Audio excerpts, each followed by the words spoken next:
कभी दुश्मन कभी सहेली। अरे यह मेरी कार अभी तक साफ क्यों नहीं की है? कितनी गंदी हो रही है। मेरी कार को तो देखो कितनी चमक रही है, मेरी किस्मत की तरह। हाँ हाँ, वो तो चमकेगी ही ना।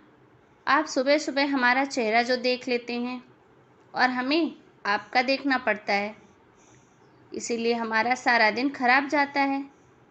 ज़्यादा बोल रहे हो आप।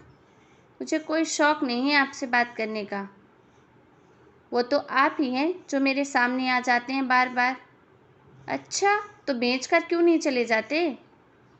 ये घर ही भेज दो, हमें भी सुकून मिल जाएगा। तो तुम क्यों नहीं चले जाते? रोज़ रोज़ तुम्हारी शक्ल देखने से तो मैं बचूंगा। मैं तो मरते दम तक यहाँ से कहीं नहीं जाऊँगा, समझे आप? हाँ हाँ, तो मैं भी नहीं जाऊँगा। क्यों जाऊँ मैं? कहीं जाने वाला नहीं हूँ यहाँ से, चाहे तुम कितनी भी कोशिश कर लो। आपसे तो बहस करना ही बेकार है। अरे अरे, तुम क्या बहस करोगे? पहले बोलना तो सीख लो। अरे मैं ठीक से भी तो बोलूँगा तो आपको कहाँ सुनाई देने वाला है? कान तो खराब रहते हैं हमेशा। बदतमीजी चुप कर, वरना वरना क्या कर लोगे? आप चीटिंग के अलावा कुछ और कर भी नहीं सकते हो। और तुम धोखा देने के अलावा और क्या कर सकते हो? हे भगवान, फिर शुरू हो गए आप दोनों। चलिए अंदर चलिए। हाँ हाँ, ले जाओ इसे, वरना आज मेरे हाथों से बच नहीं पाएगा। अरे अरे, आप चलिए अंदर। चलिए। क्या हुआ? क्या सोच रहे हैं? यही ना कि ये पड़ोसी हैं, आपस में लड़ रहे हैं। और क्या, लेकिन जनाब ये दोनों पड़ोसी नहीं हैं, सगे भाई हैं। विश्वास नहीं हो रहा ना आपको, लेकिन यही सच है। इन दोनों की दुश्मनी सालों से चलती आ रही है, लेकिन दोनों कई सालों से फिर भी एक दूसरे के घर के सामने ही रहते हैं। उन दोनों का परिवार एक दूसरे से बात नहीं करता, बस एक उन दोनों की बहन है जो दोनों के घर में आती जाती है। और आज वही बहन घर आई है। अरे जीजी, क्या बताऊं, इनका तो रोज का है। दोनों सुबह शाम जब देखो लड़ते रहते हैं, एक दूसरे को कोसते रहते हैं। तभी जीजी बोलती है, अरे जाने दो, अब ये तो हम सब सालों से देखते आ रहे हैं। तुम ये बताओ कि आज बुलाया क्यों है मुझे यहाँ? कोई ख़ास काम था? अरे हाँ जीजी, आपको ना एक लड़की की फ़ोटो दिखानी थी। हमने आकाश के लिए इसे पसंद किया है। अरे वाह, बोलो। अभी तो श्याम भैया के घर भी शीला भाभी लड़की की फ़ोटो दिखा रही थी। उन्होंने भी रवि के लिए लड़की पसंद कर ली है। अच्छा, तो मतलब दोनों घरों में एक साथ शादी होगी। ये तो भारी काम हो जाएगा। सच में, ये दोनों भाई तो एक दूसरे से लड़ने में ही पूरे हो जाएंगे। हाँ, कह तो तुम सच ही रही हो, पर देखते हैं आगे क्या होता है। श्याम कुमार के बेटे रवि और चंदन के बेटे आकाश की शादी एक साथ हो रही थी, लेकिन यह दोनों शादी के कामों में भी एक दूसरे से दुश्मनी निभाने से बाज नहीं आ रहे थे। अरे अरे, और लाइट लगाओ, उनके घर से हमारा घर ज़्यादा चमकना चाहिए, समझे? अरे नहीं नहीं पापा, इतनी लाइट्स काफ़ी है। अरे नहीं बेटा, और लगाओ। अरे पापा, कितनी लाइट्स लगवाएंगे? सुबह से बस लाइट ही लगवाए जा रही हैं। अरे उनके घर देख नहीं रहा कितनी लाइट्स लगी हुई हैं? तो क्या हुआ पापा, क्या पूरा घर बस लाइट्स ही लाइट्स कर देंगे क्या? आपको पता भी है कितना बिल आ जाएगा? हाँ तो आने दे, हम कौन से गरीब हैं। इन सब चाहे में कितना भी बिल क्यों ना आए, लेकिन हमारे घर में लाइट उसके घर से ज़्यादा होनी चाहिए। हे भगवान, कब खत्म होगी ये शादी? दोनों भाइयों की दुश्मनी में वह एक दूसरे से हमेशा ही आगे रहने की दौड़ करते रहते, और जिस चक्कर में दोनों ही परिवार का हमेशा नुकसान होता। अरे मम्मी, पापा को देखो ना, अब कह रहे हैं कि तू घोड़ी बैठ कर जा। अरे मुझे नहीं बैठना घोड़ी पर, मुझे कार में जाना है। अरे बेटा, तुझे तो पता है ना तेरे पापा की जिद। वो आकाश ना घोड़ी पर बैठ रहा है, तो इसीलिए तेरे साथ भी पापा ज़बरदस्ती कर रहे हैं। पता नहीं इन दोनों की दुश्मनी कब खत्म होगी और हम कब चैन की सांस ले पाएंगे। हम में से कोई इनकी दुश्मनी को खत्म नहीं कर पाया। भगवान से प्रार्थना करती हूँ कि हम दोनों के घर में जो नई बहुएं आ रही हैं वह इनकी दुश्मनी को खत्म कर दें। श्याम और चंदन की दुश्मनी इतनी पुरानी और आगे बढ़ चुकी थी कि कोई भी उन्हें मिटा नहीं पा रहा था। लेकिन दोनों अपनी बहन से बहुत प्यार करते थे और जानकी भी अपने दोनों भाइयों के घर आती जाती रहती थी। जानकी, यहाँ आजा, पहले नई बहू का स्वागत तुझे ही करना है। नहीं जानकी, पहले तू यहाँ आ, नई बहू का स्वागत तो तेरे हाथों से ही होगा। और हाँ, अरे बाबा, मैं दोनों के पास ही आ रही हूँ। चंदन भैया, आप स्वागत की तैयारी कीजिए जब तक मैं श्याम भैया के घर होकर आती हूँ। ठीक है, हाँ हाँ ठीक है, लेकिन जल्दी आ जाना बहना। हाँ हाँ भैया, अभी आती हूँ। आपके पास दोनों घरों में नई बहू का स्वागत बड़े ही धूमधाम से हुआ। दोनों परिवार में आज खुशी का माहौल था, लेकिन शायद उसे भी किसी की नज़र लग गई। अरे, हमने इतना खर्चा किया है कि हमारे घर का खाना ही सबसे स्वादिष्ट बनाना। हाँ हाँ, अब सपना देखना कोई बुरी बात तो है नहीं। हमने खुद मेहमानों से सुना है कि तुम्हारे खाने में स्वाद ही नहीं था। अच्छा, आपने वो अपने बारे में सुना होगा, कान खराब हो गए हैं आपके। अरे, आप दोनों क्यों लड़ने लग गए फिर से? इन्हें तो बस लड़ने का बहाना चाहिए, बस। शादी जैसे शुभ माहौल में भी लड़ाई कर रहे हैं।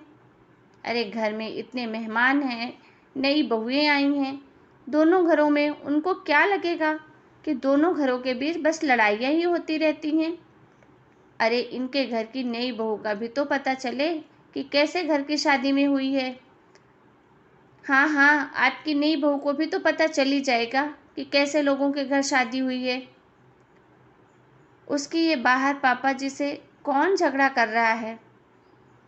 अरे कोई नहीं, ये हमारे घर में रोज़ होता है। ये पापा के भाई हैं जो हमारे घर के सामने ही रहते हैं। अरे, तो उनके भाई हैं तो फिर उनसे झगड़ा क्यों कर रहे हैं? उन दोनों के बीच ना सालों से दुश्मनी है।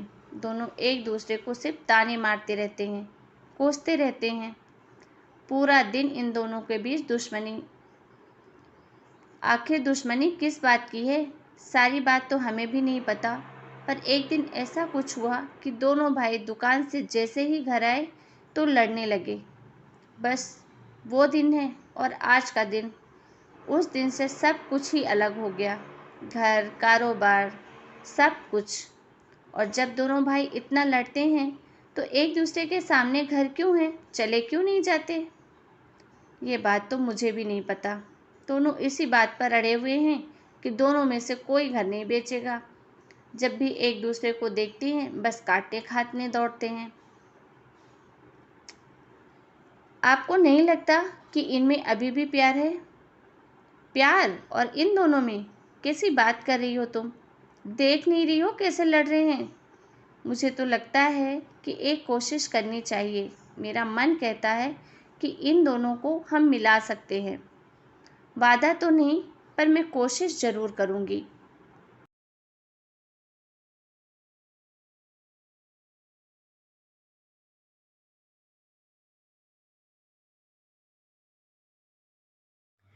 ये ख्याल तो छोड़ ही दो। हम दोनों घरों ने बहुत कोशिश की है, लेकिन दोनों कभी माने ही नहीं। ज्योति और दिव्या का पहला दिन था ससुराल में, लेकिन आते ही उन्हें पता चला कि इन दोनों परिवारों के बीच दुश्मनी की जंग छिड़ी हुई है और जिसका सही कारण भी आज तक नहीं पता चला। दोनों के मन में यही इच्छा थी कि वह दोनों घरों को एक कर दे, लेकिन क्या सच में ये मुमकिन था? अब मेहरबानी करके मंदिर में कोई तमाशा शुरू मत कीजिएगा। अरे, मैं कहाँ कुछ कहता हूँ। देखिए, यहाँ कुल देवी के मंदिर हम दर्शन करने आए हैं। यहाँ आप उनसे लड़ने मत लग जाना। मुझे कोई लड़ने का शौक नहीं है। दोनों परिवार कुल देवी के मंदिर में दर्शन करते हैं। ज्योति और दिव्या कुल देवी की परिक्रमा करते हुए टकरा जाती हैं। अरे अरे सॉरी, आपको लगी तो नहीं? अरे नहीं नहीं, कोई बात नहीं, मैं ठीक हूँ। आपको शादी की बधाई हो। आपको भी। मुझे एक्चुअली कुछ कहना था। साथ मिलकर दोनों परिवारों को साथ ले आ सकते हैं, यही कहना चाहती थी ना आप? अरे हाँ, तुम्हें कैसे पता चला? क्योंकि मेरे मन में भी यही चल रहा था। फिर तो अच्छा है, हम दोनों साथ मिलकर काम कर सकते हैं। हाँ, तो कल से मिशन मिलाप शुरू कर दें। ज्योति और दिव्या ने आपस में हाथ मिला लिया था। अगले दिन जब दोनों के ससुर बाहर आंगन में पानी डाल रहे थे, तो दोनों बहुएं उनके पास आती हैं। अरे वाह पापा जी, आपने तो बहुत अच्छे पौधे लगाए हैं। कितनी अच्छी देखभाल करते हैं आप इनकी। बचपन में हमें सिखाते थे पौधों की देखभाल करना अच्छा है, पर सामने वाले चाचा जी को तो कुछ भी नहीं आता। उनके पौधे तो देखिए कैसे बेकार हैं। अरे नहीं नहीं, भाई साहब को तो बहुत अच्छा ज्ञान है। इसका क्या मेरा मतलब है, सही कह रही हो तुम। कितने बेकार पौधे हैं, उन्हें सच में कुछ नहीं आता। अब एक दूसरे के लिए प्यार तो है, यह तो पता चल ही गया। पापा जी, ये लीजिए आपकी चाय। अदरक वाली लाओ। लाओ, वैसे आपने तो अच्छा ही किया पापा जी जो उन्हें सुना दिया। मैं तो कहती हूँ हम दीवार लगवा लेते हैं। अरे उनकी शक्ल भी देखने को नहीं मिलेगी रोज रोज। नहीं नहीं, इसी बहाने उन्हें देख तो लेता हूँ। क्या? नहीं वो जी, मेरा मतलब है मुझे पता चल जाता है ना कि वो कौन सी हरकत कर रहा है। दिव्या ने सच ही कहा था, दोनों भाइयों में प्यार तो है, लेकिन बीच में दुश्मनी आ जाती है। लेकिन अब हम दोनों मिलकर इस दुश्मनी को मिटा देंगे। ज्योति और दिव्या की कोशिशें रंग लाती हैं। दोनों जब भी अपने ससुर को उसके भाई की बुराई करती हैं, तो दोनों से सहन नहीं होती। हाँ जाइए जाइए, मैं भी देख लूँगा। आपका इनका तो रोज का है। नहीं पापा जी, इनको लड़ने से चैन कहाँ मिलता है। सच में कितने बुरे हैं ये बड़े चाचा जी। अच्छा हुआ आपने इनसे रिश्ता तोड़ दिया। मैं तो कहती हूँ इन्हें कोई बड़ी बीमारी लग जाए। ए बहू, ये कैसी बात कर रही हो? ऐसा नहीं कहते। क्या हुआ पापा जी, उन्हें कुछ भी हो जाए आपको उससे क्या? नहीं नहीं, कुछ नहीं। ऐसे दोबारा मत कहना। पहली बार देखा है मैंने भाई साहब की इतनी फिक्र करते हुए। अरे माँ जी, आप देखती जाइए। अब वह दिन दूर नहीं जब ये दोनों भाई गले मिलेंगे। अगर ऐसा हो गया ना बहू, तो दोनों परिवार एक हो जाएंगे। क्या हुआ पापा जी, आप आज बार बार बाहर देख रहे हैं, कोई बात है क्या? नहीं, वो 2 दिन से दिखा नहीं ना। कौन नहीं दिखा? अरे कोई नहीं, मैं तो बस यूं ही बाहर टहल रहा था। मैं जानती हूँ आप किसे देखना चाहते हैं। पापा जी, आपका भी अपने छोटे भाई के बिना मन नहीं लगता ना घर में। सच में 2 दिन से छोटे चाचा जी नहीं दिखे। दिव्या ने भी कुछ नहीं बताया। क्या बात हो सकती है? चंदन कुमार और ज्योति बाहर बैठे थे कि तभी वहाँ एम्बुलेंस आती है और श्याम कुमार के दरवाजे के आगे खड़ी हो जाती है। चंदन बहुत घबरा जाता है। ये एम्बुलेंस क्यों आई है? कहीं श्याम को एम्बुलेंस अब चाचा जी के घर क्यों? कहीं उनकी तबीयत तो खराब नहीं? अरे हमें किसी ने फ़ोन किया था कि किसी को हार्ट अटैक आया है। आप किसी को जानते हैं क्या? Heart attack? श्याम? चंदन कुमार बिना कुछ सोचे समझे श्याम के घर चले जाते हैं और वहाँ दौड़ते दौड़ते गिर जाते हैं। तभी श्याम उन्हें आकर बचा लेता है। भैया, आप ठीक तो है ना? तो ठीक है ना? तुझे क्या हुआ था? मैं तो ठीक हूँ, मुझे कुछ नहीं हुआ।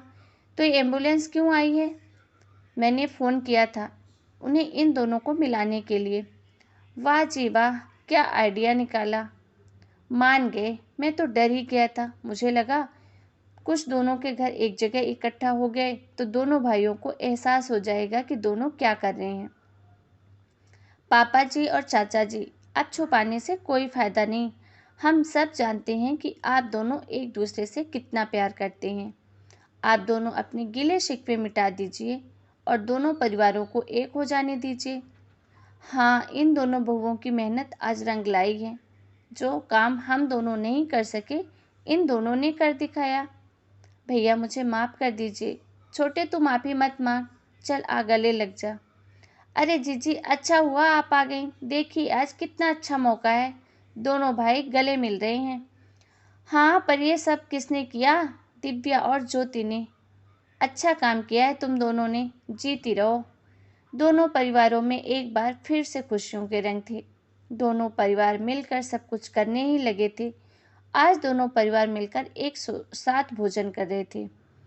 कितना अच्छा लग रहा है दोनों बहुओं को एक साथ देखकर। लेकिन ज्योति बहू, एक बात तो है, दिव्या बहू तुमसे ज़्यादा होशियार है, दिमाग में भी और खाना बनाने में भी। थैंक यू बुआ जी। दोनों परिवारों को साथ आने की खुशी दुगनी हो गई थी। लेकिन जिन बहुओं की वजह से ये परिवार मिले थे, अब उनके बीच ही नफरत पैदा होने लगी थी। अरे क्या हुआ? तुम दोनों क्यों लड़ रही हो? मैं कब से इन्हें कह रही हूँ कि आपने ये मिठाई गलत तरीके से बनाई है, लेकिन ये मान ही नहीं रही। बड़ी हूँ मैं, तुम्हें ज्योति पता है कि मुझे लड़ना बंद करो। इतनी छोटी बातों पर कौन लड़ता है भला? मुझे इनके साथ एक रसोई में काम ही नहीं करना, और मुझे भी। आज से मैं अलग खाना बनाऊंगी। अभी तो दोनों परिवार साथ आए थे, पता नहीं किसकी नज़र लग गई। फिर से ज्योति और दिव्या के बीच नाराजगी इतनी बढ़ गई कि वह अब एक दूसरे से बात भी नहीं करती थी। लगता है दोनों के साथ एक नहीं रहना चाहिए। घर में पूरा दिन कलेश का माहौल रहता है। इससे अच्छा तो आप दोनों अलग ही सही थे। कम से कम सब कुछ शांति से तो चल रहा था। हम दो भाई अभी अभी तो मिले हैं और अब फिर से आपकी भलाई की बात कर रही हूँ पापा जी। बुआ जी बिल्कुल सही कह रही हैं। मैं भी बुआ जी की बात से सहमत हूँ। क्यों बुआ जी, आप तो यही चाहती थी ना कि दोनों भाई कभी साथ ना आए। ये क्या कर रही हो तुम दिव्या? मैं ऐसा क्यों चाहूँगी? ये चेक याद है बुआ जी? ये वही है ना 25 लाख का चेक, जिसकी वजह से मेरे भैया के बीच में यह सब चेक तुमने लिया। नहीं पापा जी, ये चेक रकम बुआ जी ने ली थी और आप दोनों भाइयों के बीच में गलतफहमी पैदा कर दी, जिससे इस रकम के बारे में आपको पता ना चले। और जब बुआ जी हम दोनों के बीच यही करने की कोशिश कर रही थी ना, तब हमने सालों पुराने बैंक अकाउंट चेक किए और तभी हमें पूरी सच्चाई का पता चल गया। बहन होकर तुमने अपने भाइयों का ही घर तोड़ दिया। इस पैसे पर मेरा भी हक है। हाँ तो तू मांगती तो हम सब कुछ दे देते। ले, आज के बाद तेरा चेहरा भी नहीं देखना। जा चली जा हमारे घर से। जानकी की असलियत सामने आती है और दोनों घर से बुरी नज़र भी हट जाती।